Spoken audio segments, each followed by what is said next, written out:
అందువల్ల ఈరోజు తల్లికి వందనం పథకం అందరికి అందుతుంది. అలాగే మన వినుకొండకి మంచినీళ్ళ స్కీము 209 కోట్లతో వినుకొండకి మంచినీళ్ళ స్కీమ్ ఇచ్చారు చంద్రబాబు గారు. ఒకసారి చప్పట్లు కొట్టి జేజేలు పలకండి.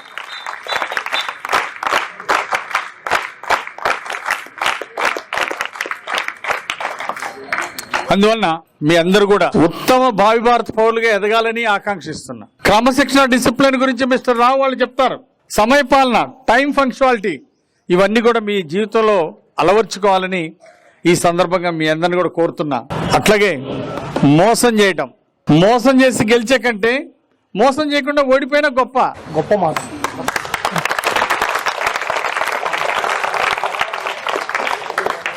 మీ అందరిని కోరేది ఒకటే, జీవితంతో విలువలన్నీ మీ జీవితంలో ఒక భాగస్వామి అవ్వాలి. నీతి నిజాయితీలు, ధర్మాన్ని పాటించటం, అహింసా మార్గంలో ముందుకెళ్ళటం, అలాగే ఈ దేశం గౌరవించదగ్గ పౌరులుగా మీ అందరూ ఎదగాలని నా ఆకాంక్ష. మీరు ఫస్ట్ మార్కులు రాకపోయినా పర్లా, ఫస్ట్ క్లాస్ రాకపోయినా పర్వాలే, కానీ ఈ రోజు మిస్టర్ రావు అలాగే అజయ్ వీళ్ళందరూ చెప్పింది మీరు అర్థం చేసుకోండి, జీవితంలో అవి పాటించండి. అవి మీకు గొప్ప మీ ఉజ్వల భవిష్యత్తుకి ఎదగటానికి మీకు మార్గాలు అవుతాయి.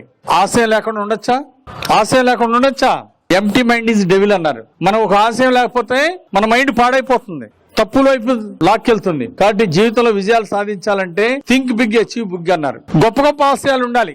గొప్ప ఆశయాలతో మీరందరూ కూడా ఒక క్రమశిక్షణ, పట్టుదలతో ఆ పెద్ద ఆశయాలు సాధించేదాకా మీరు విజయాలు సాధించాలని చెప్పేసి మీ అందరినీ కూడా నేను కోరుతున్నా.